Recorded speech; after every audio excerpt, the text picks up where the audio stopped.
What if I told you the charming neighbor next door wasn't just a vampire, but a 500-year-old predator tied to Dracula himself?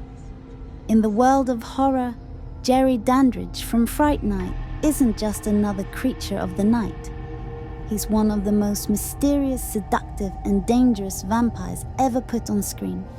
But beneath the smooth smile and suburban charm hides a blood-soaked past stretching back to medieval Europe. A story of betrayal, tragedy, and eternal hunger. Today, we'll dig deep into Jerry's vampire origins, his sister Regine, his monstrous powers, and the secret lore that makes him far more terrifying than the movie ever showed you. Long before Jerry Dandrige was stalking American suburbs, he was born as Gellert Catura in the late 1400s. He came from the Hungary, Bohemia, and Romania region, the same soil that gave birth to Vlad the Impaler, the man behind Dracula. Gellert was the eldest son of Janos Bashara, a nobleman's second son. Because his father was never meant to inherit lands, Gellert was sent to a monastery to serve the church. His future was meant to be holy, not unholy. But fate is cruel. His uncle fell ill, his father was forced to take charge of the family, and Gellert was pulled from the monastery and pushed into noble life. He quickly married Maria of Lipani, a distant cousin of King Matthias of Hungary. For a short time, he lived a happy, human life. In 1476, everything shattered. Gellert was called to battle when King Matthias summoned his nobles to defend against the Turks. On the battlefield, he fought alongside Vlad II of Wallachia, Vlad the Impaler. Gellert wanted peace. Vlad wanted blood. That difference made him a target. When Gellert returned home, he found only fire, corpses, and impaled bodies, Vlad's calling card. Worst of all, Maria and her servants had taken their own lives, believing rescue would never come. With his faith broken and his soul hollowed, Gellert cursed God, and in his darkest hour he was turned into a vampire. Vlad's very first victim. Gellert stayed in Romania for centuries, building a coven across Europe, spreading death and infection. Over time, his coven was destroyed, leaving only him and his sister, Regine. To survive, he adapted, hiding in plain sight. By the time he crossed the ocean to America, he had reinvented himself as Jerry Dandrige, the picture of the quiet, attractive suburban neighbor. But make no mistake, Jerry wasn't running from the past. He was bringing it with him. In Rancho Corvallis, Jerry targeted young, beautiful women. But he wasn't just feeding. He was also decapitating his victims after death, making sure they couldn't rise again. This detail reveals how much Jerry understood vampire infection and how ruthless he was in keeping his existence secret. When teenager Charlie Brewster discovered the truth, nobody believed him. Not his girlfriend Amy, not his best friend Evil Ed, not even Peter Vincent, a washed-up TV horror host. But Jerry knew the danger. He visited Charlie at home, welcomed in by Charlie's mother, and whispered a chilling promise.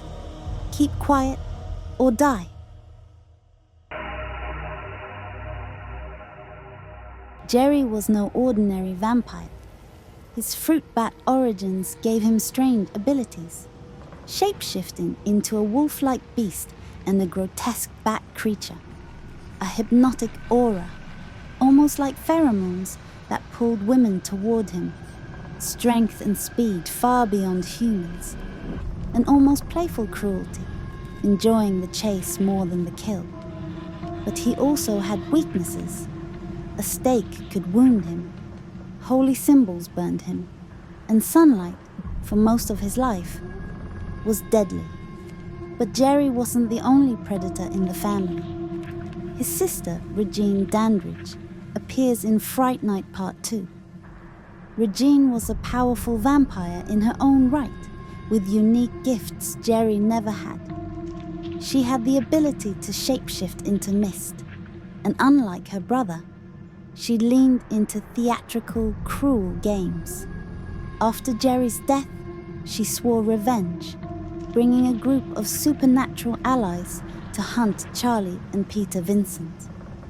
Regine shows us that the Dandrige line wasn't a fluke. It was a bloodline meant to dominate. Jerry's story didn't end in a suburban basement.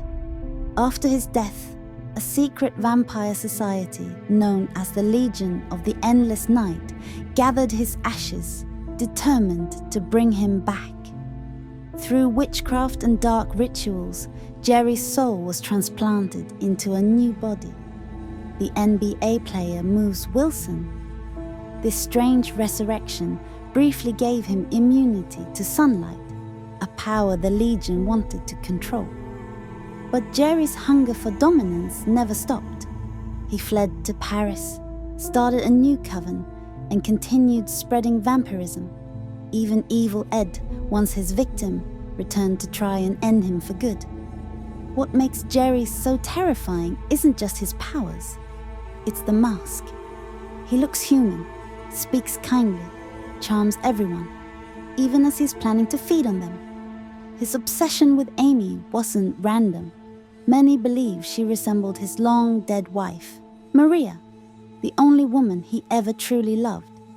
Seducing her was his way of rewriting his own tragedy. Jerry isn't just a monster, he's a broken man who turned his heartbreak into endless violence.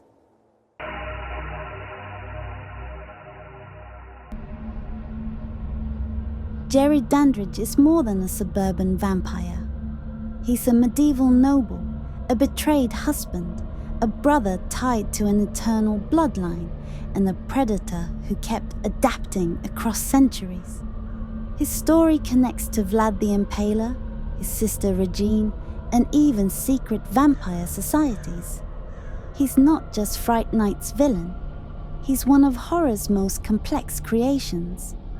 If you thought Jerry's origins were dark, wait until you see the hidden vampire ties behind Peter Pan's Lost Boys. Watch that next.